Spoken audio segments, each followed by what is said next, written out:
ఒక రచయితగా మీరు ఎట్లాంటి ఎక్స్పీరియన్స్ని లేదా ఎలాంటి ఎక్స్పెరిమెంట్స్ని ఫేస్ చేయవలసి వచ్చింది ఈ ఈ క్యారెక్టర్స్కి డైలాగులు రాసేటప్పుడు? సార్ ఇది ఒక కొత్త ఎక్స్పీరియన్స్ అండి ఈ సినిమా ఆపరేషన్ వాలంటీర్ అనేది. ఓకే. ఎందుకంటే ఇంతవరకు తెలుగులో ఈ జోనర్లో సినిమా రాలా. అవునండి, అవును. వార్ పైలట్ అనేటువంటి దాని మీద ఇంతవరకు రాలా. అవును సార్. తెలుగులో.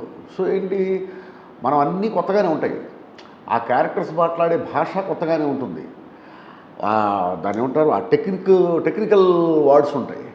వాళ్ళు ఎక్స్ప్రెస్ చేసేది, వాళ్ళు మాట్లాడే విధానం వేరే ఉంటుంది, ఆ పదాలు వేరే ఉంటాయి. అది మొత్తం అసలు వేరే వరల్డ్. అది వేరే వరల్డ్ అండి. వేరే వరల్డ్, మనకు తెలిసిన వరల్డ్ కాదు. కాదు. ఇప్పటిదాకా మనం చూసిన సినిమాల్లో కానీ, అంటే ఇంగ్లీష్ సినిమాలు వచ్చి ఉంటాయిలేండి, అయితే నేను చూడలేదు అవి. అంటే ఇంగ్లీష్ సినిమాలకి ఈ సినిమాకి తేడా ఏంటంటే, ఇది మనం దేశం నడిబొడ్డు మీద జరిగిన ఒక అటాక్. నేను చెప్తుంది